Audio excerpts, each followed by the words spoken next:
కేవలం 24 సీట్లే అంటూ హేళన చేస్తున్నారు. ఆ 24 సీట్లు గెలిస్తే ఏం చేయగలమో చూపిస్తామన్నారు పవన్ కళ్యాణ్.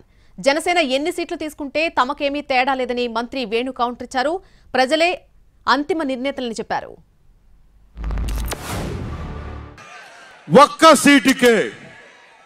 ఒక్క సీటు గెలిస్తేనే రాత్రికి రాత్రి నోట్లేసావు.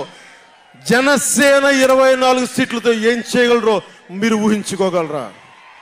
వ్యూహం నాకు వదలండి, నన్ను నమ్మండి. 24 ఏంటి అని అంటా ఉన్నారు.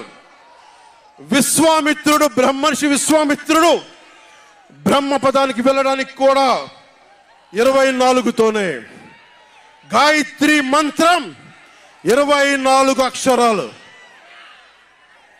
అంకెలు లెక్క పెట్టదని చెప్పండి. ఎవరిని పవన్ కళ్యాణ్ వంక కూడా చూడలేరని చెప్పండి. జనసేన మీద కన్నెత్తి కూడా చూడలేరని చెప్పండి.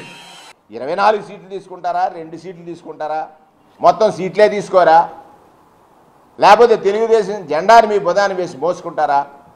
అది మాకు అనవసరం. ప్రజలు మున్నెన్నడూ చూడని విధంగా పరిపాలన సాగుతుంది.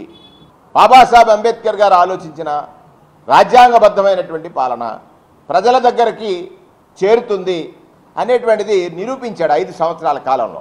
అంటే విమర్శ కోసమే మీ సభ తప్ప నేను ఇది చేస్తాను, నాకు ఇది చేయాలని ఆలోచన ఉందని చెప్పగలిగాడా? నిన్న జగన్మోహన్ రెడ్డి గారిని ఓడించాలి.